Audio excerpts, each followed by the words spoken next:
Hello students, एक बार फिर आपका स्वागत है आपके अपने YouTube channel smart study classes में। प्यारे बच्चों, इससे लास्ट वीडियो लेक्चर के अंदर हमने आपको क्लास 12 का चैप्टर नंबर 5 सांतत्यता तथा अवकलनीयता की एक्सरसाइज 5.1 के कुछ प्रश्न करा दिए थे। आशा है कि वो आपको अच्छे से समझ में आ गए होंगे। अब जो भी प्रश्न आगे आपके रह गए हैं वो इस वीडियो लेक्चर के अंदर हम कराने वाले हैं, ठीक है। तो आपकी एक्सरसाइज 5.1 के जो प्रश्न हो गए थे वो क्वेश्चन नंबर 18 तक क्लियर हो गया था, ठीक है। आज क्वेश्चन नंबर 19 आपका चलेगा। देखिए, क्वेश्चन नंबर 19 कराने से पहले थोड़ी सी एक बात मैं आपको समझा दूं। एक चीज़ आप ध्यान रखिएगा, जैसे दो फंक्शन है हमारे पास। क्या है? दो फंक्शन है। एक फंक्शन सतत है और दूसरा फंक्शन असतत है, ठीक है। अगर सतत फंक्शन और असतत फंक्शन को जोड़ा जाए, आपस में घटाया जाए या गुणा किया जाए, जोड़ने घटाने गुणा करने के बाद जो रिजल्ट मिलता है वो भी क्या मिलता है? असतत मिलता है, ठीक है। ये चीज़ ध्यान रखना। अगर आप सतत फलन में असतत फलन को जोड़ोगे, घटाओगे, गुणा करोगे तो आपको असतत फलन ही मिलेगा, ओके। ये चीज़ इस प्रश्न के अंदर यूज़ होने वाली है, इसलिए थोड़ा सा मैंने आपको बता दिया। अब देखिए, क्वेश्चन नंबर 19 की बात करते हैं। क्वेश्चन नंबर 19 में देखिए क्या है। इसमें कहा है दर्शाइए कि gx, यानी दर्शाना है हमको, यानी दिखाओ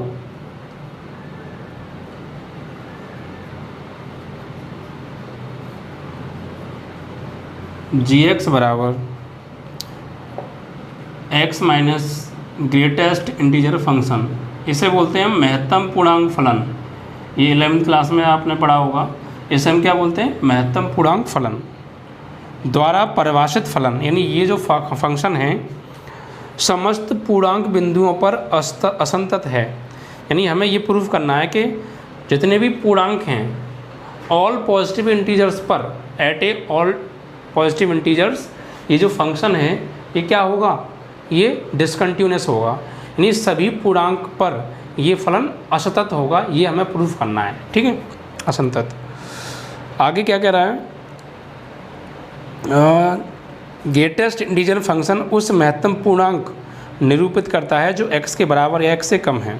चलिए देखिए, कुल मिला के बात ये है कि इस क्वेश्चन में हमको ये जो फंक्शन है, ये gx बराबर जो भी फंक्शन दे रखा है, ये फंक्शन हमें प्रत्येक पूर्णांक पर, जितने भी पूर्णांक हैं इंटीजर्स होते हैं, सभी पूर्णांक पर ये हमें असतत प्रूफ करना है, ठीक है। बस तो एक चीज़ देखिए, सबसे पहले अब मैं आपको बता दूँ यहाँ पे ये जो है, जहाँ इसे हम बोलते हैं महत्तम पूर्णांक फलन, greatest integer function, greatest integer function. अब देखिए, मैं आपको क्या करूं, देखिए दो तरीके से मैंने आपको बताया था। किसी भी फंक्शन को कंटिन्यूअस और डिसकंटिन्यूअस प्रूफ करने के लिए दो तरीके बताए थे। स्टार्टिंग में मैंने आपको एक ग्राफ वाला मेथड बताया था। अगर किसी फंक्शन का ग्राफ खींचते समय हमें पेन उठाना पड़ जाए, ठीक है, या ग्राफ खींचते समय ग्राफ टूट जाए बीच में से, तो इसका मतलब वो जो फंक्शन है वो क्या होता है? डिसकंटिन्यूअस होता है, असंतत होता है, ठीक है। अगर किसी भी फंक्शन का ग्राफ बीच में से टूट रहा है, ठीक है, तो वो जो फंक्शन है वो क्या होगा? असंतत होगा। एक तो ये था। एक ये था कि आप किसी भी फंक्शन को कंटिन्यूअस या डिसकंटिन्यूअस चेक करना चाहते हैं तो आप उसकी लेफ्ट हैंड लिमिट निकालिए, राइट हैंड लिमिट निकालिए और उस पॉइंट पर फंक्शन की वैल्यू निकालिए। अगर तीनों इक्वल आ रहे हैं तो फलन सतत होता है, और कोई भी एक अनइक्वल है तो फलन असंतत होता है। तो दो तरीके थे। तो मैं इस प्रश्न को आपको ग्राफ वाले मेथड से समझाऊँगा, ठीक है, ग्राफ वाले मेथड से समझाऊँगा। इसका ग्राफ, बस एक बात आप यहाँ ध्यान रखना कि आप किसी भी सतत फलन में, सतत अगर फलन में असंतत फलन को माइनस करोगे या प्लस करोगे तो आपको जो रिजल्ट मिलेगा, जो नया फलन मिलेगा, वो भी क्या होगा? असंतत होगा, ठीक है। ये चीज़ आपको पता होनी चाहिए, और नहीं पता तो मैंने लिख दिया है, ओके। अब देखिए, फिलहाल हम बात करते हैं इस ग्रेटेस्ट इंटीजर फंक्शन की। ये ग्रेटेस्ट इंटीजर फंक्शन क्या है? ये टॉपिक 11th में था, आपने पढ़ा होगा, और नहीं तो मैं आपको इसके बारे में अच्छे से आज क्लियर करा दूंगा। देखिए, सबसे पहले अगर मैं बात करूं तो इस ग्रेटेस्ट इंटीजर की परिभाषा क्या होती है, परिभाषा क्या कहती है, तो यहाँ हम लिखेंगे इसकी परिभाषा से, यानी इसे हम क्या बोलते हैं, ग्रेटेस्ट इंटीजर फंक्शन की परिभाषा से।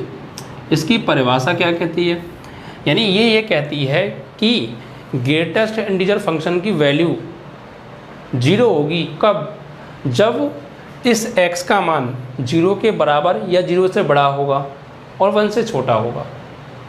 समझ में आया कैसे? देखिए मैं इसकी कुछ वैल्यूज़ लिखता हूँ ग्रेटेस्ट इंटीजर फंक्शन की, यानी ग्रेटेस्ट इंटीजर फंक्शन की वैल्यूज़ क्या होती हैं, कुछ मैं वैल्यू लिख के आपको समझाने की कोशिश करता हूँ। यानी इसकी परिभाषा ये कहती है कि इस ग्रेटेस्ट इंटीजर फंक्शन का जो मान है वो क्या होगा, वो होगा आपका 0। 0 कब होगा, इस ग्रेटेस्ट इंटीजर फंक्शन का मान 0 कब होगा, जब इस x का मान 0 से बड़ा होगा या बराबर होगा और 1 से छोटा होगा तब। ठीक है, इस x का मान 0 से बड़ा या बराबर और 1 से छोटा होगा तो इस ग्रेटेस्ट इंटीजर फंक्शन की वैल्यू 0 होगी। ये इसकी डेफिनेशन कहती है। इसका मतलब क्या है कि 0 से लेकर 1 के बीच में, 1 नहीं, इसके अंदर 1 काउंट नहीं हो रहा है, 1 से छोटा, 0 से लेके 1 के बीच में, 1 को नहीं, ठीक है, तो इसमें 1 काउंट नहीं होगा।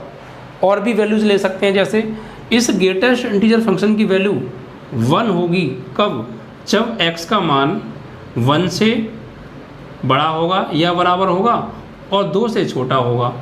यानी 1 से 2 के बीच में, 1 के बराबर और 1 से बड़ा से लेकर 2 के बीच में, इन 2 से थोड़ा पहले तक, 2 को काउंट नहीं करना।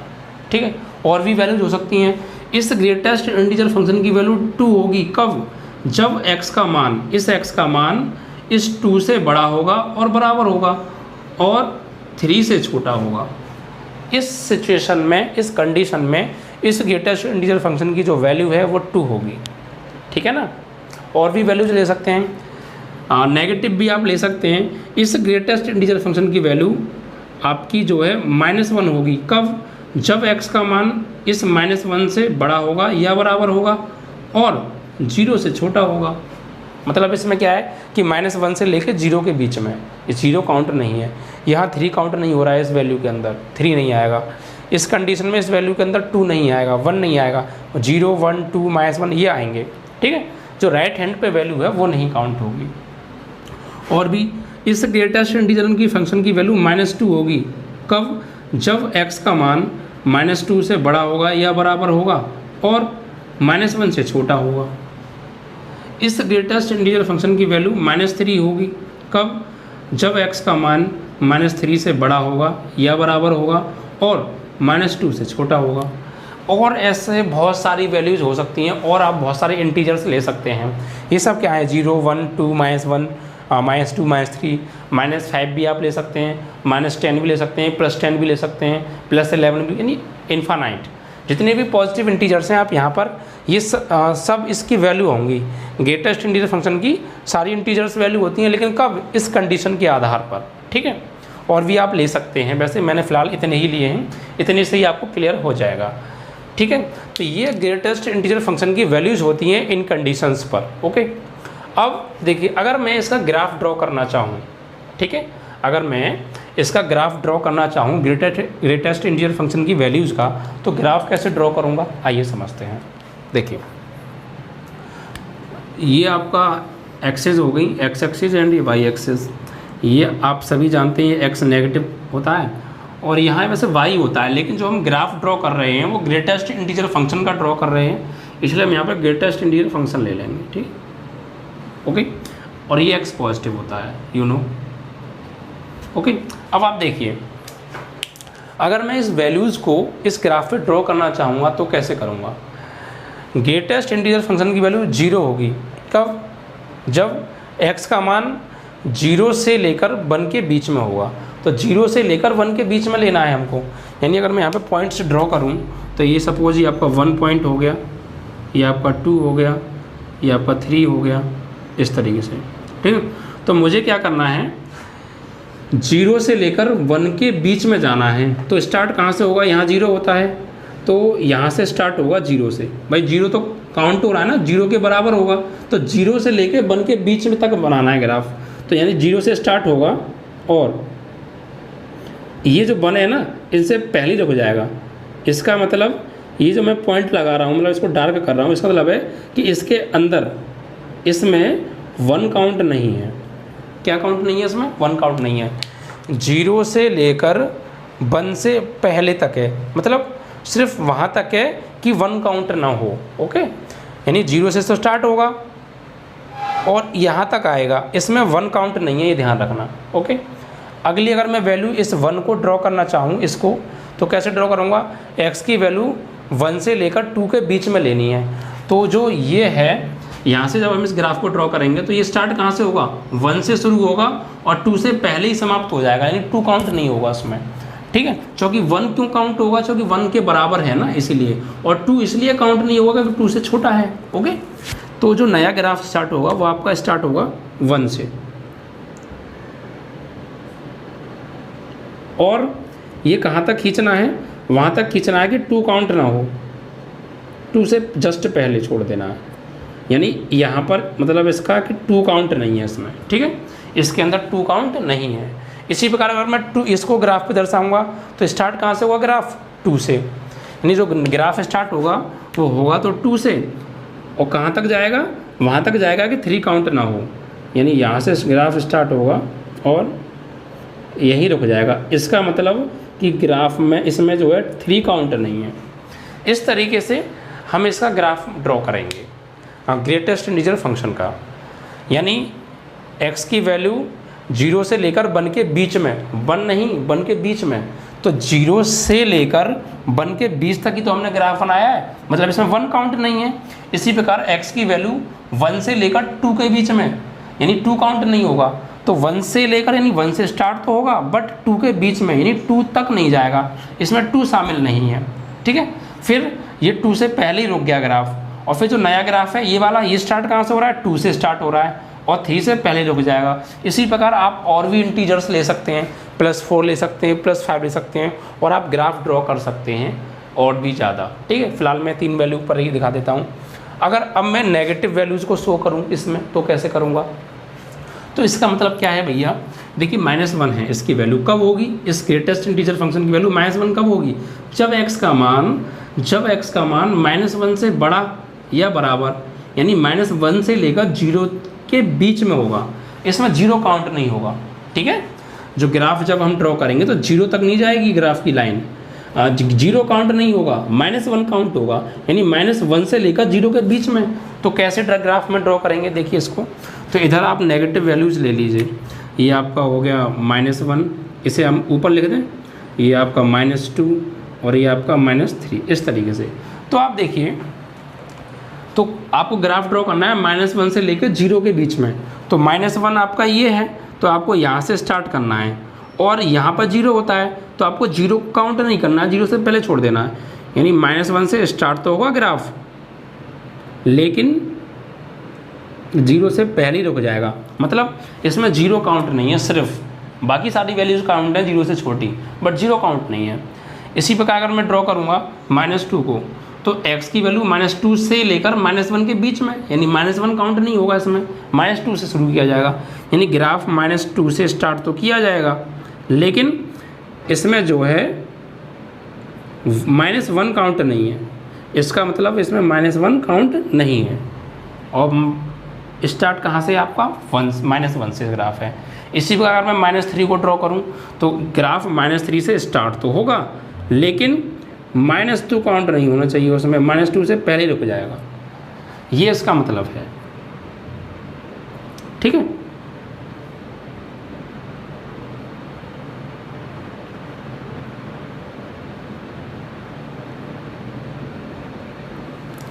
तो अब आपको यहाँ से क्या चीज़ दिख रही है? एक चीज़ आपको दिख रही होगी कि जो आपका ग्रेटेस्ट इंटीजर फंक्शन है, ये देखिए इसका जो ग्राफ है वो कहाँ कहाँ टूट रहा है। देखिए ये 0 से लेके 1 से पहले है, और जो नया ग्राफ स्टार्ट हो रहा है वो 1 से हो रहा है। तो ये जो ग्राफ का एंड हो रहा है ये 1 से पहले हो रहा है, यानी 1 काउंट नहीं है, और ये 1 से स्टार्ट हो रहा है, तो मतलब दोनों के बीच में गैप होगा, यानी ग्राफ इस जगह टूट रहा है। ठीक है, तो ग्रेटेस्ट इंटीजर फंक्शन की जो ग्राफ है वो देखिए +1 पर टूट रहा है, +2 पर टूट रहा है, इसी प्रकार आगे आप देखेंगे तो +3 पर टूटेगा, +4 पर टूटेगा, +5 पे टूटेगा, और डॉट डॉट इन्फानाइट सारी ग्रेटेस्ट पॉजिटिव इंटीजर्स पर टूटेगा। जितनी भी आगे पॉजिटिव इंटीजर आएंगे सभी पर इसका ग्राफ टूटेगा। अगर हम नेगेटिव साइड में देखें तो देखिए यहाँ पर जो इसका ग्राफ है इसमें -1 से स्टार्ट हुआ है और इसमें -1 शामिल नहीं है, तो बीच में गैप होगा, मतलब यहाँ ग्राफ टूट रहा है। तो इस ग्रेटेस्ट इंटीजर फंक्शन का जो ग्राफ है वो नेगेटिव साइड में -1 पर टूट रहा है, -2 पर टूट रहा है, -3 पर टूट रहा है, इसी प्रकार आगे -4 -5 डॉट डॉट जितनी भी नेगेटिव इंटीजर्स हैं सब पर टूटेगा। तो मतलब नेगेटिव पर भी टूट रहा है ग्राफ और पॉजिटिव पर भी टूट रहा है, मतलब जितने भी इंटीजर्स होंगे तो क्या सभी पे ग्राफ ब्रेक नहीं होगा, क्या होगा। ठीक है, इसी टाइप से अगर हम ग्राफ ड्रॉ करेंगे तो जितनी भी ग्रेटेस्ट इंटीजर फंक्शन की जो वैल्यूज़ हैं उसके अकॉर्डिंग अगर हम ग्राफ बनाएंगे तो जितनी भी आगे पॉजिटिव इंटीजर्स हैं, जितनी भी पीछे नेगेटिव इंटीजर्स हैं, इट मीन्स टोटल जो नेगेटिव इंटीजर्स हैं सभी नेगेटिव इंटीजर्स यानी सभी नेगेटिव प्लस पॉजिटिव यानी टोटल जो पूर्णांक हैं सभी पूर्णांक पर इसका ग्राफ टूटेगा। और जब सभी आपके क्या है पॉजिटिव इंटीजर या नेगेटिव इंटीजर दोनों मिला के यानी टोटल पॉजिटिव इंटीजर पर इसका ग्राफ टूटेगा, तो फिर जब इसका ग्राफ टूट रहा है तो इसका मतलब क्या हो गया भैया, इसका मतलब ये हो गया कि ये जो ग्रेटेस्ट इंटीजर फंक्शन है ये असंतत है। क्यों? क्योंकि इसका ग्राफ टूट रहा है। ठीक है, मैंने बताया था ना आपको, अगर किसी फंक्शन का ग्राफ ब्रेक हो रहा है तो इट मीन्स वो फंक्शन असंतत है। स्टार्टिंग में मैं आपको अच्छे से क्लियर करा चुका हूँ और फिर बता रहा हूँ। ठीक है, तो हमने इस ग्रेटेस्ट इंटीजर फंक्शन का ग्राफ ड्रॉ किया और हमने पाया कि इसका ग्राफ प्रत्येक इंटीजर्स पर टूट रहा है, प्रत्येक इंटीजर यानी प्रत्येक पूर्णांक पर टूट रहा है। आप पॉजिटिव साइड में देखिए तो टूट रहा है, नेगेटिव साइड में देखेंगे तो टूट रहा है, नहीं हर पूर्णांक पर इस ग्रेटेस्ट इंटीजर फंक्शन का जो ग्राफ है वो टूट रहा है।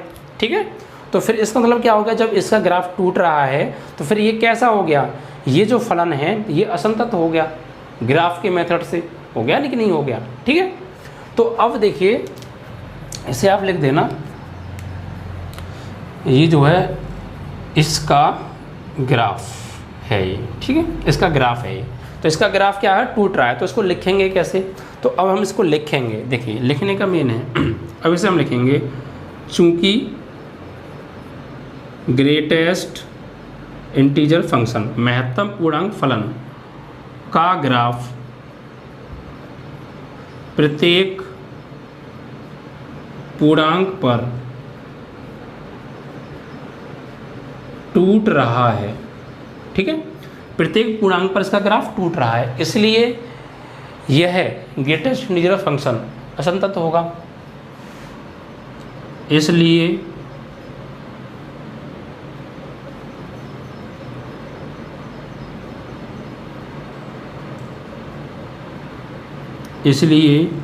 ग्रेटेस्ट इंटीजर फंक्शन महत्तम पूर्णांक फलन असंतत होगा या है। ठीक है, क्या है, जब इसका ग्राफ टूट रहा है प्रत्येक पूर्णांक पर तो फिर ये कैसा हो गया, ये जो फलन है ये कैसा हो गया, असंतत हो गया नहीं हो गया, प्रत्येक पूर्णांक पर क्या हो गया, ये असंतत हो गया। अब देखिए आप, हमने ये प्रूफ कर दिया इस ग्राफ से कि ये असंतत है और हमें ये फंक्शन g(x) असंतत प्रूफ करना है एवरी इंटीजर पर। तो अगर ये प्रत्येक पूर्णांक पर असंतत हो गया और ये संतत है, तो संतत में से जब असंतत घटाएंगे तो रिजल्ट क्या मिलेगा, तो रिजल्ट मिलता है असंतत। इट मीन्स ये पूरा फंक्शन भी प्रत्येक पूर्णांक पर असंतत होगा, क्योंकि जब ये प्रत्येक पूर्णांक पर असंतत है और इसमें कोई संतत फंक्शन जोड़ेंगे या घटाएंगे तो रिजल्ट तो असंतत ही मिलेगा ना हमें उसके अकॉर्डिंग। तो ये जब प्रत्येक पूर्णांक पर असंतत है तो फिर ये पूरा ग्राफ भी प्रत्येक पूर्णांक पर असंतत होगा और हमें यही प्रूफ करना है। तो अब इसको लिखेंगे कैसे, लैंग्वेज आपको कैसे लिखनी है वो आप समझिए। तो यहाँ लिखेंगे इसलिए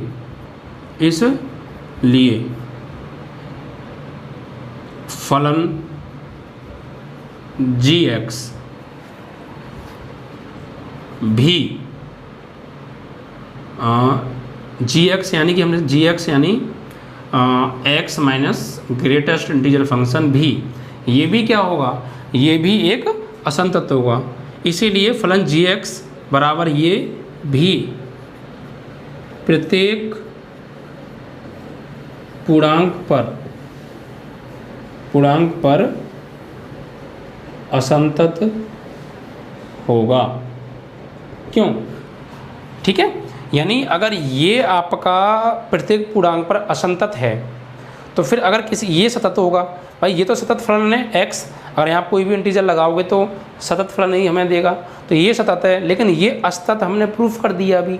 और जब किसी सतत के साथ किसी असंतत को घटाते हैं तो हमें क्या मिलता है, असंतत फलन मिलता है। इसी वजह से ये gx फंक्शन भी क्या होगा, प्रत्येक पूर्णांक पर असंतत होगा, क्योंकि जब ये प्रत्येक पूर्णांक पर असंतत है तो फिर ये ग्राफ भी यानी ये फंक्शन भी प्रत्येक पूर्णांक पर असंतत हो जाएगा। ठीक है, अब थोड़ा सा और समझाने के लिए लिखना चाहो तो लिख सकते हैं, क्योंकि x संतत माइनस ये असंतत इज इक्वल टू असंतत फलन। ठीक है, यानी अगर किसी संतत फलन में किसी असंतत फलन को माइनस करेंगे तो हमें जो मिलेगा वो भी असंतत फलन मिलेगा। ये थोड़ा सा और समझाने के लिए आप इतना कर सकते हैं, वरना आपका यहीं तक सफिशिएंट है। ठीक, इतनी बात आपको क्लियर हुई।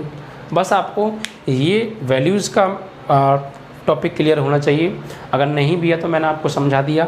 आप इस तरीके से और भी नेगेटिव वैल्यू ले सकते हैं, इधर भी ठीक है, पॉजिटिव भी ले सकते हैं, नेगेटिव भी ले सकते हैं, और भी बहुत सारी जितनी भी इंटीजर्स हैं सभी इसकी वैल्यूज़ होती हैं इन कंडीशन के आधार पर। ठीक है, तो बस आपको कुछ नहीं करना था, बस आपको इस क्वेश्चन को करने के लिए एक बात पता होनी चाहिए कि what is greatest integer function, इसके बारे में आपको जानकारी होनी चाहिए। इसकी डेफिनेशन क्या कहती है, ये डेफिनेशन आपको क्लियर होनी चाहिए, और इसका ग्राफ किस तरीके से ड्रॉ करना है वो आपको पता होना चाहिए।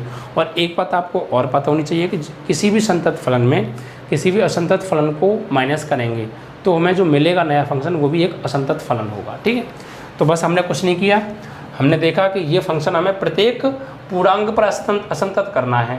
तो हम जानते हैं ये क्या है, एक ग्रेटेस्ट इंटीजर फंक्शन है। तो इसकी डेफिनेशन क्या कहती है कि ये कहती है भैया कि इस ग्रेटेस्ट इंटीजर फंक्शन की वैल्यू 0 होगी कब, जब x का मान 0 से बड़ा और बराबर और 1 से छोटा होगा। इस ग्रेटेस्ट इंटीजर फंक्शन की वैल्यू 1 होगी कब, जब x का मान इस 1 से बड़ा और बराबर और 2 से छोटा होगा। इस तरीके से ये वैल्यूज़ हैं। फिर इन वैल्यूज़ को हमने ग्राफ पर ड्रॉ किया। ग्राफ पर कैसे ड्रॉ किया कि x का मान हमें लेना है 0 से लेके 1 के बीच में, यानी 1 को काउंट नहीं करना, 1 तक नहीं जाना। तो 0 से लेकर 1 से पहले ही रुक गए, 1 काउंट नहीं है। फिर 1 से लेके 2 के बीच में, तो 1 को तो लेना है, तो 1 से स्टार्ट करेंगे ग्राफ, क्योंकि 1 को लेना है, 1 के बराबर है ना, तो 1 से शुरू करेंगे लेकिन 2 तक नहीं जाना। फिर अगला 2 से शुरू तो करना लेकिन 3 तक नहीं जाना। इसी प्रकार नेगेटिव में आए तो -1 से शुरू तो करना है ग्राफ, लेकिन 0 तक नहीं जाना। तो -1 से शुरू किया लेकिन 0 तक नहीं गए, 0 काउंट नहीं है। इसी प्रकार -2 से शुरू तो करना है लेकिन -1 तक नहीं जाना। -3 से शुरू तो करना है, -2 तक नहीं जाना। तो हमने क्या देखा कि इस ग्रेटेस्ट इंटीजर फंक्शन का जो ग्राफ है, और भी आप इंटीजर ले सकते हैं, प्रत्येक इंटीजर पर इसका ग्राफ टूटेगा। क्योंकि आप देखिए इसका जो ग्राफ है, यहाँ देखिए 1 पर ब्रेक हो रहा है, क्योंकि 1 से पहले ही रुक गया, ये 1 से स्टार्ट है। यहाँ +2 पर ब्रेक हो रहा है, +3 पर ब्रेक होगा, डॉट सो n सभी पॉजिटिव इंटीजर पर ब्रेक होगा।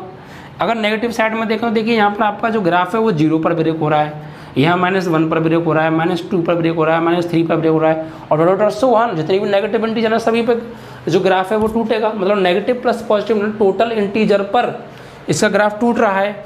और जब इसका ग्राफ टूट रहा है तो इट मीन्स ये ग्रेटेस्ट इंटीजर फंक्शन जो होगा वो असंतत होगा, डिसकंटिन्यूअस होगा। क्यों? क्योंकि हम ये पहले ही पढ़ चुके हैं, अगर किसी फंक्शन का ग्राफ ब्रेक होता है तो वो फंक्शन असंतत होता है। और इस फंक्शन का ग्राफ टूट रहा है, ब्रेक हो रहा है, तो ये फंक्शन असंतत होगा एवरी पॉजिटिव इंटीजर। ओके, तो बस अगर ये एवरी पॉजिटिव इंटीजर पर ये असंतत है और ये संतत है, तो संतत में से अगर असंतत को माइनस करेंगे तो असंतत मिलेगा, तो मतलब ये फंक्शन भी क्या होगा, असंतत होगा। तो बस यही लिखना है, चूंकि ग्रेटेस्ट इंटीजर फंक्शन का ग्राफ प्रत्येक पूर्णांक पर टूट रहा है इसीलिए ये असंतत है। इसीलिए फलन g(x) बराबर x minus greatest integer function भी प्रत्येक पूर्णांक पर क्या होगा, असंतत होगा। और 20 क्वेश्चन के बाद आपका क्वेश्चन नंबर आता है 19 क्वेश्चन के बाद आपका क्वेश्चन नंबर 20 आता है। ठीक है, क्वेश्चन नंबर 20 में देखिए क्या है। इस क्वेश्चन नंबर 20 में कहा है कि क्या f(x) is equal to x² minus sin x plus 5 द्वारा परिभाषित फलन x बराबर पाई पर संतत है। यानी ये हमें चेक करना है कि ये जो फंक्शन गिवन है ये function x is equal to pi पर कंटिन्यूस होगा। ठीक है, देखिए जो भी फंक्शन दिया है पहले वो लिख लेते हैं। दिया है फलन f(x) बराबर x² minus sin x plus 5। ठीक है, और x बराबर पाई पर ये हमें चेक करना है कि ये फंक्शन सान्तत्य है या असांतत्य है। ठीक है, तो देखिए यहाँ पर वही चीज़ जो लास्ट में हम कर चुके हैं, LHS निकाल लीजिए, RHS निकाल लीजिए, फंक्शन की वैल्यू निकाल लीजिए।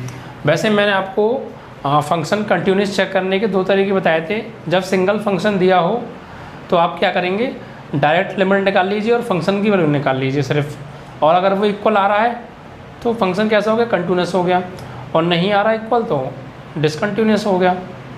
और जब किसी एक वैल्यू पर दो हमें वेव मिल रहे हों फंक्शन के, तो फिर LHS और RHS निकालना पड़ता है। और आप सभी क्वेश्चंस को LHS RHS के माध्यम से भी कर सकते हैं। मैंने अभी तक आपको सारे क्वेश्चंस LHS RHS और फंक्शन की वैल्यू तीनों के माध्यम से कराए हैं। ठीक है, देखिए यहाँ भी अगर हम करना चाहें तो तीनों के माध्यम से ही करें। तो x is equal to pi पर फॉर LHS, तो LHS में limit x tends to pi minus और फंक्शन f(x), फंक्शन क्या है ये। अब देखिए limit x tends to pi minus हो या पाई प्लस हो, फंक्शन तो एक ही है, तो यही फंक्शन हमें हर बार लेना है।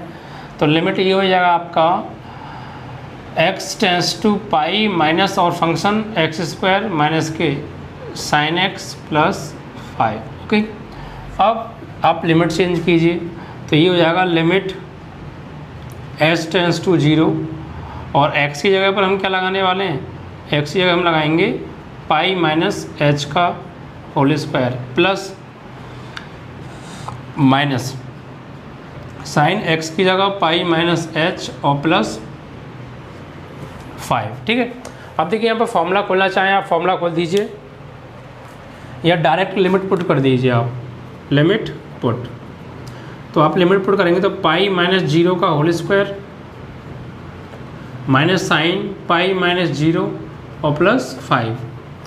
तो यहाँ से देखिए ये पाई का स्क्वायर हो जाएगा माइनस साइन ये पाई हो गया और प्लस 5, और साइन पाई यानी 180, और साइन 180 की वैल्यू क्या होती है 0, तो पाई स्क्वायर माइनस 0 प्लस 5।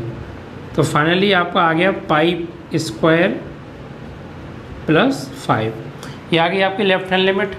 अब आप RHS निकालिए फॉर RHS, तो limit x tends to pi plus, तो फंक्शन तो यही लेंगे x² माइनस के साइन x प्लस 5।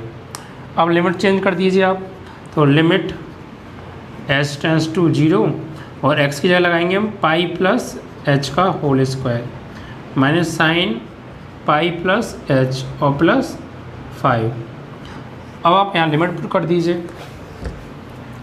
तो जब आप लिमिट पुट करेंगे यहाँ पर तो ये आपका हो जाएगा, यहाँ h की जगह लिमिट पुट करने का मतलब क्या है, h की जगह 0 लगाना, तो h की जगह 0 लगा दीजिए आप, तो ये आपका हो जाएगा पाई प्लस 0 का whole square minus sine pi plus h की जगह भी क्या लगाने वाले हैं 0, तो पाई प्लस 0 और प्लस 5। तो यहाँ पे स्क्वायर करेंगे पाई का, तो पाई स्क्वायर, और यहाँ पे साइन पाई की वैल्यू 0 और प्लस 5, तो फाइनली आ गया पाई स्क्वायर प्लस 5। तो हमारी लेफ्ट हैंड लिमिट और राइट हैंड लिमिट दोनों कैसे आ रही हैं आपस में, बराबर आ रही हैं। ठीक है, अब बराबर आ रही हैं तो फिर फंक्शन की वैल्यू निकालनी बनती है। तो वो x is equal to pi पर फलन फलन क्या है आपका, वही f x is equal to x square minus के साइन एक्स प्लस 5। अब एक्स इज इक्वल टू क्या लगा दीजिए यहाँ पे पाई, तो यहाँ पाई स्क्वायर माइनस के साइन पाई प्लस 5, तो पाई स्क्वायर माइनस इसकी वैल्यू 0 होती है, साइन पाई की वैल्यू और प्लस 5, तो फंक्शन की वैल्यू क्या आ गई पाई पर पाई स्क्वायर प्लस 5। तो आपने देखा कि फंक्शन की वैल्यू RHL और LHL तीनों कैसी आ रही हैं, आपस में बराबर आ रही हैं, और जब तीनों चीज़ें बराबर आती हैं तो फंक्शन हमारा क्या होता है, कंटिन्यूस, वो भी at x is equal to pi. तो यहाँ लिखेंगे अतः या चूँकि x is equal to pi पर limit x tends to pi minus function f x बराबर limit x tends to pi plus function f x, और फंक्शन की वैल्यू पाई पर तीनों कैसी आ रही हैं, बराबर, अतः फलन एफ एक्स सतत है। ठीक है, इस तरीके से आप लास्ट वाले प्रोसेस से कर सकते हैं, जैसे पीछे मैंने इस टाइप से काफ़ी क्वेश्चंस कराए हैं और मोस्टली क्वेश्चंस ऐसे ही हो रहे हैं। ठीक है, तो इस तरीके से आप पाई पर लेफ्ट हैंड निकालिए, राइट हैंड निकालिए, और फंक्शन की वैल्यू तीनों बराबर, सतत बराबर नहीं, संतत।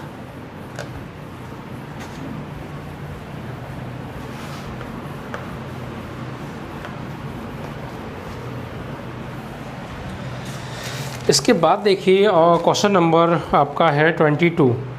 देखिए क्वेश्चन नंबर 22 में क्या है, हमें पॉइंट्स नहीं गिवन है, जिन पॉइंट्स पर हमें ये फंक्शन कंटिन्यूस और डिसकंटिन्यूस चेक करने हैं वो पॉइंट गिवन नहीं है। तो इस टाइप के क्वेश्चन मैं आपको पीछे करा चुका हूँ, जब पॉइंट ना गिवन हो और फंक्शन कंटिन्यूस या डिसकंटिन्यूस चेक करना हो। ठीक है, तो देखिए मैं एक प्रश्न आपको कराऊँगा 21 के A, B और C तीनों पार्ट सेम हैं, तो एक पार्ट कराऊँगा, बाकी दो आपको करने, इसे ध्यान से समझना। देखिए यहाँ पे 21 का फर्स्ट पार्ट हमें दे रखा है f x is equal to sine x plus cos x, और ये इसकी सातत्यता पर हमें डिस्कस करना है, विचार करना है। ठीक है, तो देखिए जब भी कभी हमें गिवन और पॉइंट गिवन ना हो, जिस पॉइंट पर हमें डिसकंटिन्यूस या कंटिन्यूस चेक करना है फंक्शन को, अगर वो बिंदु ना दिए हों तो फिर क्या करेंगे, तो फिर अपनी तरफ से कोई भी x is equal to c real number मान लेते हैं। ठीक है, क्या मान लेते हैं, कोई भी रियल नंबर, और उस रियल नंबर पर हम उस फंक्शन को चेक करते हैं। अगर उस फंक्शन पर वो हमारा डिसकंटिन्यूस आ जाता है तो ऑल रियल नंबर के लिए वो फंक्शन डिसकंटिन्यूस होता है, और अगर उस वैल्यू पर हमारा फंक्शन कंटिन्यूस आ जाता है तो ऑल रियल नंबर के लिए वो फंक्शन हमारा कंटिन्यूस हो जाता है। ठीक है, देखिए तो यह मानते हैं, माना x is equal to c belongs to R, यानी x is equal to c कोई हमने क्या मान लिया, रियल नंबर, c क्या है, कोई रियल नंबर है, और इस रियल नंबर पर हम चेक करेंगे कि ये फंक्शन कंटिन्यूस है या डिसकंटिन्यूस है। ओके, तो फॉर LHL तो limit x tends to c minus और fx, तो limit x tends to c minus function क्या है, यही आएगा आपका sine x plus cos x। अब आप लिमिट चेंज कर दीजिए, तो limit s tends to change होकर क्या हो जाएगा 0, और साइन x की जगह लगाने वाले हैं हम c minus H plus cos c minus H x की जगह।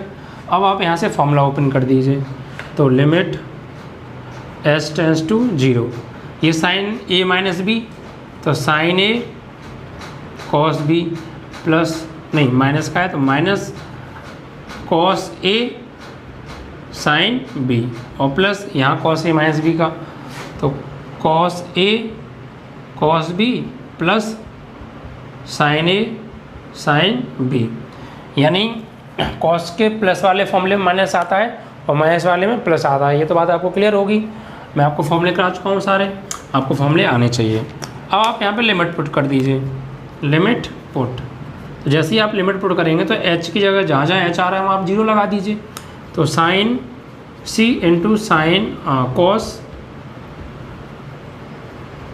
h की जगह 0 minus cos c into sine h की जगह 0 plus cos c into cos h की जगह 0 plus sine c into sine h की जगह 0। तो अब आप यहाँ पे देखेंगे तो cos 0 की वैल्यू 1 होती है और 1 का साइन सी में करेंगे तो साइन सी, माइनस साइन 0 की वैल्यू 0 होती है और 0 को मल्टीप्लाई यहाँ करेंगे तो 0 हो जाएगा, प्लस cos 0 की वैल्यू 1 का cos सी में करेंगे तो cos सी, और साइन 0 की वैल्यू 0 और 0 का साइन सी में करेंगे तो 0। तो फाइनली जो आपकी वैल्यू बचेगी वो बचेगी आपकी साइन सी प्लस cos सी, यानी हमारी लेफ्ट हैंड लिमिट की क्या आ गई, साइन सी प्लस cos सी। अब राइट हैंड लिमिट के बारे में बात करेंगे फॉर RHL। तो लिमिट x टेंस टू, आप निकाल रहे हैं c पर, c प्लस, और फंक्शन क्या है आपका, यही sin x plus cos x। तो आप यहाँ लिमिट चेंज करेंगे तो ये हो जाएगा आपका लिमिट चेंज होकर h टेंस टू 0 और x ये क्या लगाने वाले हैं, sin c plus h plus cos c plus h। अब यहाँ पे आप फॉर्मूला ओपन कर दीजिए, तो लिमिट s टेंस टू क्या हो गया 0 और यहाँ पर आपका साइन c प्लस एक h का फॉर्मूला, तो sine c plus sine c into cos h plus cos c into sine h, और ऊपर से कॉस c प्लस a का फॉर्मूला, तो cos c into cos h minus sine c into sine h। अब आप यहाँ पे लिमिट पुट कर दीजिए, लिमिट पुट। जब आप लिमिट पुट करेंगे तो क्या करना है, h की जगह 0 लगाना है, तो साइन c तो है और यहाँ पे cos h की जगह 0 प्लस cos c तो है, साइन h की जगह 0 और plus cos c into cos h की जगह 0 और minus sine c into sine h की जगह 0। अब देखिए cos 0 की वैल्यू 1 और 1 का साइन c में करेंगे तो साइन c ही आएगा। यहाँ साइन 0 की वैल्यू 0 और 0 का cos c में करेंगे तो 0। यहाँ पर cos 0 की वैल्यू 1 का cos c में मल्टीप्लाई होगा तो cos c ही आएगा, और साइन 0 की वैल्यू 0 और 0 का साइन c में तो 0। तो फाइनली आपका आया sine c plus cos c।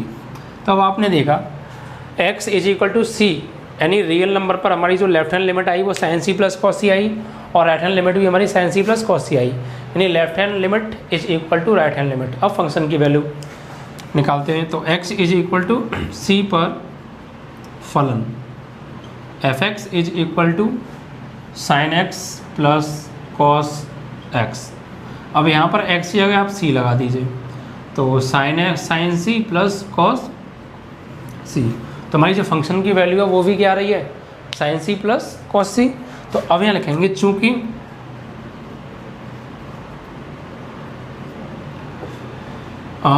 Limit x tends to c minus f(x) बराबर limit x tends to c plus f(x) और फंक्शन की value x is equal to c पर, तीनों क्या आ रही हैं बराबर, अतः फलन f(x) कैसा होगा, सतत होगा। ठीक है, किसी भी वास्तविक संख्या पर। क्यों, क्योंकि हमने किसी एक वास्तविक संख्या पर चेक कर लिया c पर अगर हमारा संतत आ रहा है तो बाकी सभी रियल नंबर पर भी फिर क्या आएगा, संतत आएगा। इस तरीके से आपका क्वेश्चन नंबर 21 कंप्लीट हो गया। अब बस अगले प्रश्न में क्या है, यहाँ प्लस की जगह माइनस है तो कोई प्रॉब्लम नहीं है, आपको यहाँ माइनस यूज करना है बीच में, और यहाँ अंदर माइनस का मल्टीप्लाई होगा, बस उसका ध्यान रखना। तो सेम क्वेश्चन है, बस प्लस की जगह माइनस, बाकी एज इट इज़ होना है। ठीक है, तो आप कर लेंगे। और उसका जो थर्ड पार्ट है सी, उसमें बस प्लस की जगह क्या आ गया है, इनटू आ गया है। तो कोई प्रॉब्लम नहीं है, जहाँ जहाँ प्लस आ रहा है वहाँ वहाँ आप मल्टीप्लाई का साइन लेके चलिए, और जैसे फॉर्मूले बन रहे हैं वैसे ही वहाँ भी फॉर्मूले बनेंगे और फॉर्मूले ओपन होंगे और आप लिमिट लगाएंगे तो आपका आंसर आ जाएगा। यानी दोनों पार्ट सेम हैं, बी भी और सी भी। तो 21 का फर्स्ट पार्ट मैंने करा दिया है, बी और सी सेम है, आप कर लीजिएगा। ठीक है, प्लस की जगह माइनस होना है और एक जगह प्लस की जगह मल्टीप्लाई होना है। बाकी आप बिल्कुल इसी मेथड से करेंगे, कोई और कैलकुलेशन सही करना, आपका आंसर करेक्ट आएगा। और मैं आपको बता दूं फंक्शन कंटिन्यूस आएंगे दोनों। ओके, इसके बाद देखिए आपका क्वेश्चन नंबर आता है 22। ओके,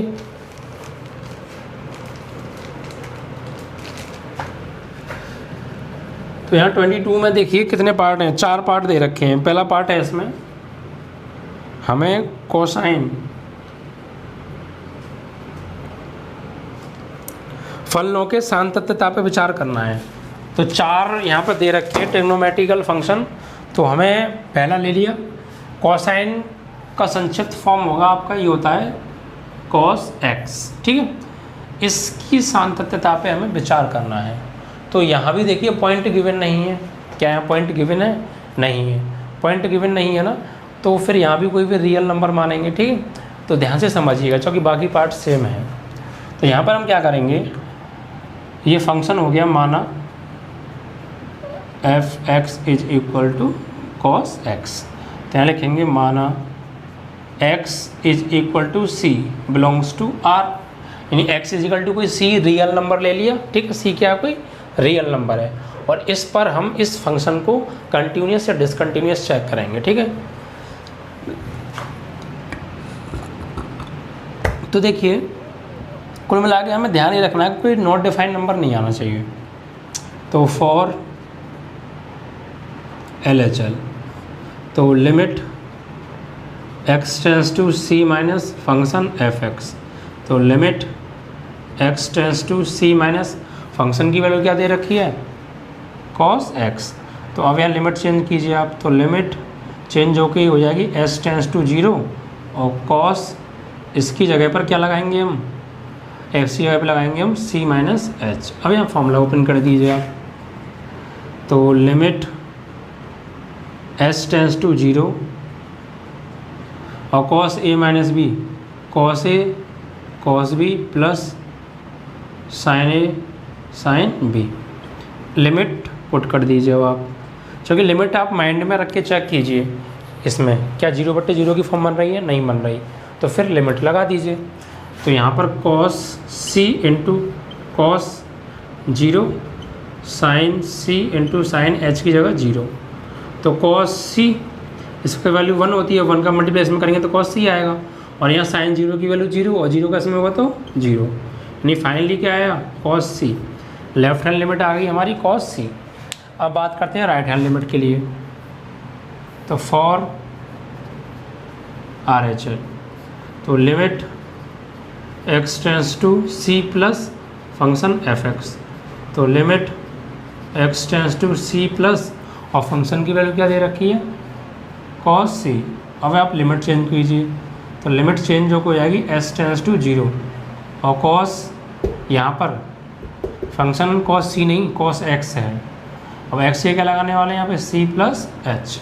अब यहाँ फॉर्मूला ओपन कर दीजिए, तो limit s tends to 0 cos c plus a, तो cos c into cos h minus sin c into sin h। यहाँ आप लिमिट पुट कर दीजिए, क्योंकि 0/0 की कंडीशन नहीं बन रही है, आप रख के चेक करेंगे। तो जब आप यहाँ पर लिमिट लगाएंगे h की जगह 0 लगाएंगे, तो cos c into cos h की जगह 0 और यहाँ sin c into sin h की जगह 0। तो यहाँ 0 और 0 को 1 माइनस में करेंगे तो cos c ही आएगा और ये तो 0 हो ही जाएगा, ठीक है। तो आपका आ गया cos c, यानी राइट हैंड लिमिट भी हमारी क्या आ गई cos c। Left hand limit और राइट हैंड लिमिट इक्वल आ रही हैं। अब फंक्शन की वैल्यू निकाल लीजिए आप, ठीक है, फलन का मान। तो फंक्शन हमारा दे रखा है f(x) is equal to cos c।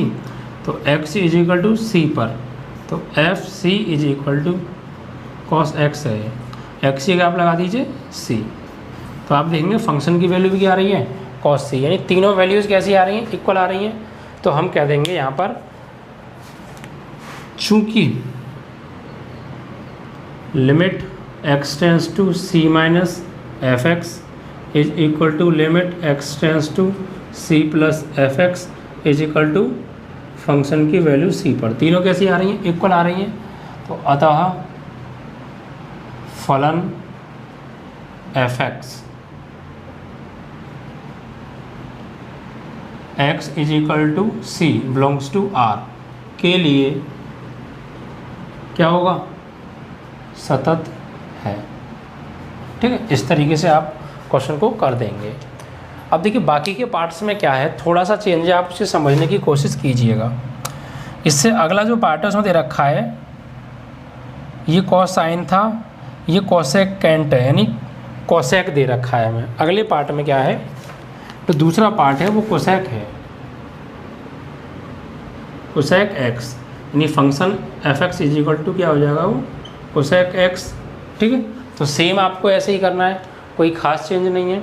बस आप क्या करेंगे, इस कोसेक को ना 1/sin x में चेंज कर लीजिए, क्योंकि कोसेक एक्स का फॉर्मूला आप जानते हैं, फॉर्मूला करा चुका हूँ मैं, cosec theta is equal to 1/sin theta, reciprocal वाला फॉर्मूला है ये। ठीक है, तो आप क्या करेंगे, इस कोसेक एक्स को 1/sin में चेंज कर लेंगे। ओके, तो बस अब आपको ध्यान क्या रखना है यहाँ पे, जो इस सवाल और इस सवाल में चेंज है वो चेंज मैं आपको समझाने की कोशिश कर रहा हूँ, आप उसको समझिएगा। ठीक, देखिए क्या यहाँ पर sin x है, अगर मैं x की जगह कोई भी रियल नंबर ले लूँगा, x की जगह कोई भी रियल नंबर ले लूँगा तो फंक्शन हमारा यहाँ पे नॉट डिफाइन हो जाएगा, क्योंकि कुछ रियल नंबर ऐसे होते हैं जिनको मैं यहाँ लगाऊँगा तो फंक्शन नॉट डिफाइन आएगा। जैसे अब नॉट डिफाइन किस पर आएगा, जिस जगह कोई ऐसी वैल्यू जिस पर साइन का मान 0 हो वहाँ नॉट डिफाइन आ जाएगा। जैसे यहाँ पे साइन का जो मान 0 होता है वो साइन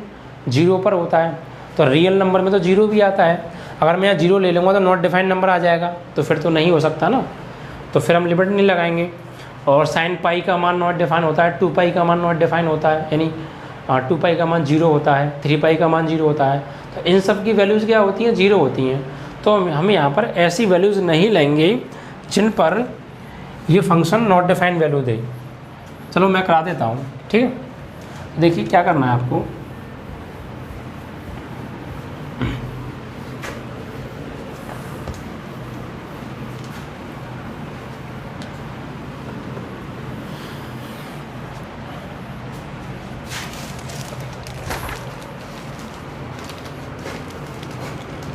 क्वेश्चन नंबर 22 का सेकंड, इसको आप ध्यान से समझिएगा, फिर इस बेस पे मैं हटवा दूंगा क्वेश्चन। तो यहाँ पर सेकंड पार्ट है, ये हमें दिया है कोसेकेंट, यानी इसको अगर संक्षिप्त में लिखेंगे तो ये होता है आपका कोसेक एक्स। क्या होता है ये, कोसेक एक्स। और इसकी सांतत्यता पे हमें क्या करना है, विचार करना है। सबसे पहले इसको मान लेंगे हम, माना function f x is equal to cosec x. ठीक है, अब देखिए इसको हम क्या करेंगे, कोसेक एक्स को 1/sin x में ब्रेक कर लेंगे, तो f x is equal to क्या हो गया, 1/sin x हो गया। अब देखिए हमें इसकी सांतत्यता पे विचार करना है। तो देखिए कोई भी फंक्शन कंटिन्यूस और डिसकंटिन्यूस जब होगा जब उस फंक्शन की वैल्यू नॉट डिफाइन ना आए। अगर नॉट डिफाइन आ रही है तो ना तो सांतत्य ना सांतत्य है। तो आप ऐसी वैल्यूज़ देखिए जिस पर साइन नॉट डिफाइन वैल्यू दे, उन वैल्यूज़ को मत लीजिए। ठीक है, तो हम क्या करेंगे, यहाँ पे मानेंगे, माना x is equal to c belongs to r, यानी c क्या है, कोई रियल नंबर है। अब देखिए एक बात आप सोचिए, अगर c रियल नंबर है, अगर c पर कंटिन्यूस हो जाएगा तो बाकी सभी पर कंटिन्यूस या डिसकंटिन्यूस हो जाएगा अगर c पर होगा तो।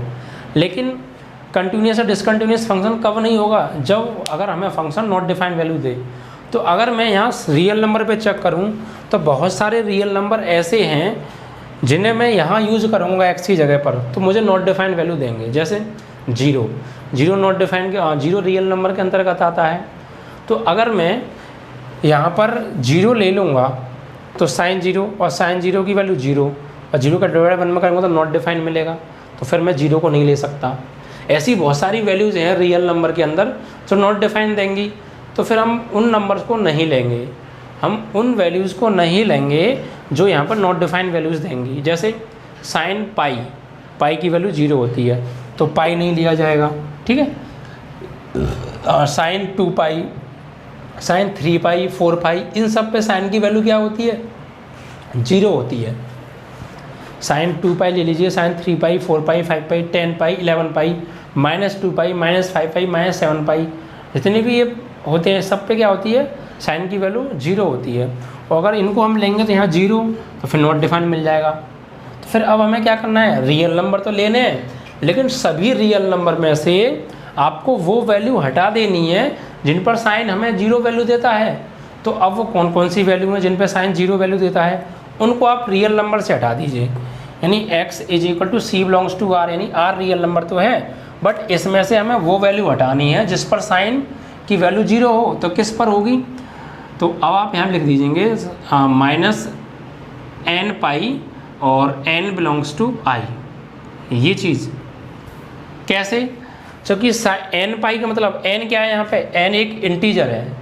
इंटीजर जैसे +-1 +-2 +-3 +-4, ये सब इंटीजर्स हैं। तो अगर मैं n की जगह मान लीजिए 1 लगा दूंगा तो 1 पाई पे 0 मिलेगा। अगर मैं n की जगह 2 लगा दूंगा तो 2 पाई पे भी 0 मिलेगा। अगर n की जगह मैं 3 लगा दूंगा 3 पाई पे 0 मिलेगा। अगर n की जगह मैं -4 लगा दूंगा तो -4 पाई भी साइन 0 देगा। ये तो इसलिए मैंने इसको कंडीशन में लिख दिया कि r में से वो n पाई घटा दीजिए, जहाँ n क्या है, इंटीजर से बिलोंग करता है। यानी अगर इंटीजर मतलब +- की कोई भी संख्या ले लीजिए आप, अगर वो आप यहाँ लगाओगे तो उस पर साइन जो है हमें 0 वैल्यू देगा। तो इसलिए मैंने वो सारी वैल्यूज हटा दी अब जिन पर साइन 0 देगा। रियल नंबर में से वो इंटीजर मैंने हटा दिए, वो वैल्यूज़ मैंने हटा दी जिस पर साइन 0 वैल्यू देता है, और बाकी जो बचे उन पर अब हम चेक कर रहे हैं। ठीक है, तो ये कंडीशन आपको ध्यान रखनी है। ऐसी वैल्यूज़ आपको हटा देनी है जिन पर साइन 0 दे। अगर साइन 0 आएगा तो नॉट डिफाइन मिल जाएगा ना, इसीलिए। तो अब हम किस पर चेक कर रहे हैं, x बिलोंग्स टू c और c belongs to r minus n pi, n belongs to i पर चेक कर रहे हैं। मतलब r में से वो वैल्यू हटा दी गई हैं जिन पर साइन 0 आता है, और जो बची हैं उन पे चेक कर रहे हैं अब। ठीक है, तो फॉर LHL, तो यहाँ पर लिखेंगे हम limit x tends to c minus, और फंक्शन क्या है हमारा 1/sin x। तो अब लिमिट चेंज कीजिए, तो लिमिट s टेंस टू 0 और 1/sin क्या लगाएंगे यहाँ पे c माइनस h। अब आप यहाँ फॉर्मूला ओपन कर दीजिए, तो limit s tends to 0 1/sin c cos h minus cos c sin h। ठीक है, अब आप यहाँ पे क्या कीजिए, लिमिट पुट कर दीजिए, तो आपको नॉट डिफाइन नहीं मिलेगा। आप सॉल्व करके देखिए, तो 1/sin c into cos h का क्या लगाने वाले हैं 0, और minus cos c into sine h क्या लगाने वाले हैं 0। तो 1/, यहाँ तो देखो cos 0 की वैल्यू 1, और 1 का साइन c में करेंगे तो साइन c, और माइनस साइन 0 की वैल्यू 0, और 0 का cos c में करेंगे तो 0। यानी फाइनली क्या मिला आपको, 1/sin c मिला लेफ्ट हैंड लिमिट। ओके, अब इसी टाइप से राइट हैंड लिमिट के बारे में बात करेंगे फॉर RHL। तो limit x tends to c plus, और फंक्शन क्या आएगा वही 1/sin x। लिमिट चेंज कीजिए आप, तो लिमिट s टेंस टू 0, और यहाँ पर x क्या लगा देंगे, तो साइन x लगाएंगे c प्लस h। अब इसका आप फॉर्मूला ओपन कर दीजिए, तो limit s tends to 0 1/sin c into cos h plus cos c into sine h। अब आप यहाँ पे लिमिट लगा दीजिए। ओके, तो लिमिट पुट, तो 1/sin c into cos h की जगह 0, cos c into sine h की जगह 0, तो 1/, भाई cos 0 की वैल्यू 1, और 1 का साइन c में करेंगे साइन c, और यहाँ साइन 0 की वैल्यू 0, 0 का cos c में करेंगे 0। ये फाइनली क्या मिला आपको 1/sin c। तो आपका लेफ्ट हैंड लिमिट और राइट हैंड लिमिट क्या आ रहा है, इक्वल आ रहा है। ठीक है, उन वैल्यूज़ पर जो रियल नंबर में से हटा दी गई हैं वो वैल्यू जिन पर साइन नॉट डिफाइन देता है। ठीक है, अब लिमिट और वो फंक्शन की वैल्यू निकालेंगे, तो f(x) कितना दे रखा है हमें 1/sin x, तो x is equal to c पर, x is equal to c पर, और c बिलोंग करता है r माइनस आपका n pi n belongs to i इस पर, तो fc बराबर आ जाएगा 1/sin c। तो आपने देखा फंक्शन की वैल्यू राइट हैंड लिमिट और लेफ्ट हैंड लिमिट तीनों बराबर आ रही हैं। तो हम यहाँ क्या लिखेंगे, चूँकि x is equal to c belongs to r minus n pi n belongs to i पर limit x tends to c minus f x बराबर limit x tends to c plus f x और function f c की value तीनों कैसी आ रही हैं, बराबर आ रही हैं। तो अतः फलन x belongs to r minus n pi n belongs to i के प्रत्येक मान के लिए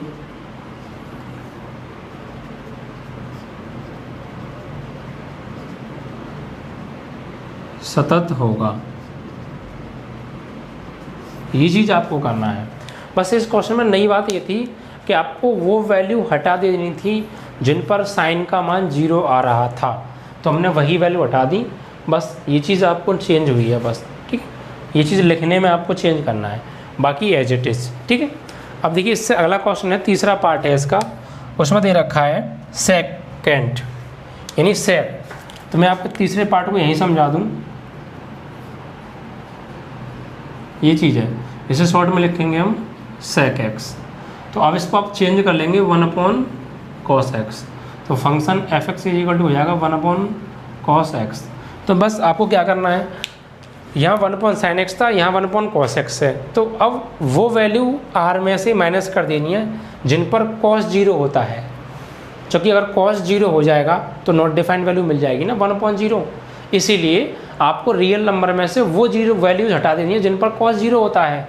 तो cos 0 किस पर होता है, ठीक है, cos 0 किस पर होता है, तो cos 90 की वैल्यू 0 होती है, ठीक है, और cos 3 पाई की वैल्यू 0 होती है, cos 5 पाई की वैल्यू 0 होती है, 5 पाई बाई 2 की, 3 पाई बाई 2 की वैल्यू 0 होती है, ठीक है, पाई बाई 2 की वैल्यू 0 होती है, 7 पाई बाई 2 की वैल्यू 0 होती है। तो उन वैल्यूज़ को आप हटा दीजिए। तो बस आपको करना क्या है, यहाँ पर क्या होगा आपका, इसमें सिर्फ यहाँ पर आपका ये सेक है, सेक एक्स, और यहाँ पर आ जाएगा आपका कॉस। तो बस आपको क्या घटाना है, यानी आपको माइनस करना है pi by 2, 3 pi by 2, 5 pi by 2, 7 pi by 2 वो वैल्यूज़। तो इसको हम लिखेंगे -2n + 1 पाई बाई 2 और n बिलोंग्स टू i।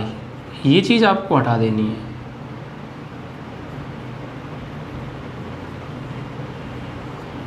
ये चीज़ लिखनी है बस। सेम वही यहाँ साइन का फॉर्मूला बन रहा है, वहाँ कॉस का फॉर्मूला बनेगा। आपको कॉस का फॉर्मूला ओपन करना है, लिमिट लगानी है, जो भी आपकी लेफ्ट हैंड लिमिट आएगी वही राइट हैंड लिमिट और वही फंक्शन की वैल्यू, तीनों चीज़ें बराबर आएंगी। बस आपको हटानी कौन सी वैल्यू है, ये वैल्यू। इसका मतलब n क्या है, कोई इंटीजर है। अगर n की जगह आप 1 लगाओगे तो 2 + 1 3 पाई बाई 2 हो गया। और आप 2 लगाओ तो 2 × 2 4 + 1 कितना हो गया, 5 पाई बाई 2 हो गया। तो यहाँ पर n क्या है, n बिलोंग्स टू i, यानी कोई भी आप n की जगह इंटीजर यूज़ करोगे तो वहाँ से हमें क्या मिलेगा, या तो पाई बाई 2 मिलेगा, या 3 पाई बाई 2, या 4 पाई बाई 2, या -3 पाई बाई 2, -7 पाई बाई 2, कुछ ऐसी वैल्यूज मिलेंगी, ठीक है। तो उन सब पर साइन cos 0 होता है, तो इसलिए वही वैल्यू हमने हटा दी जिन पर cos 0 होता है बस, और बाकी सब वैल्यू पे हम चेक कर रहे हैं, ठीक है। तो ऐसे ही होगा सेम। बस आपको ये चीज़ r में से ये चीज़ घटानी है, ये चीज़ लिखनी है, चेंज करना है। यहाँ पर भी आप यही चीज़ लिख दोगे इसकी जगह पे, और यहाँ भी आप वही चीज़ लिख दोगे इसकी जगह पे। बाकी एज इट इज़ आपको नोट कर देना है, और कॉस का फॉर्मूला बनेगा साइन की जगह पे, ठीक है।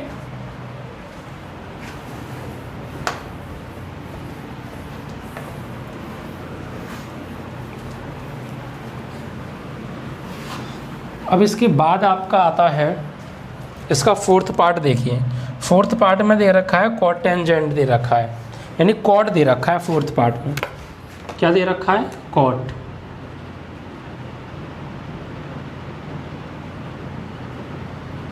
यानी इसे लिखेंगे हम कॉट एक्स। तो फंक्शन एफ एक्स बराबर क्या हो जाएगा आपका, कॉट एक्स। इसे आप ब्रेक कर लीजिएगा cos x upon sine x में।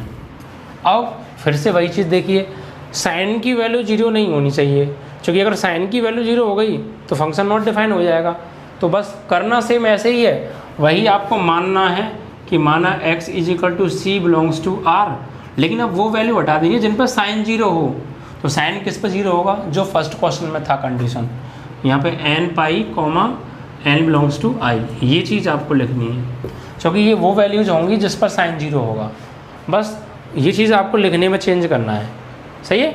बाकी सेम वैसे ही नीचे भी साइन का फॉर्मूला बनेगा, ऊपर भी कॉस का फॉर्मूला बनेगा। आप लिमिट लगाइएगा, सॉल्व करके जो भी वैल्यू आएगी वो आपकी तीनों जगह बराबर आएगी, लेफ्ट हैंड लिमिट पे भी, राइट हैंड लिमिट पे भी और फंक्शन की वैल्यू पर भी, ठीक है। करना एज इट इज ऐसे ही है, कैलकुलेशन सही करनी है, बस ये चीज़ लिखने में चेंज आपको कर देना है और x = c पर ही चेक करना है, ठीक है।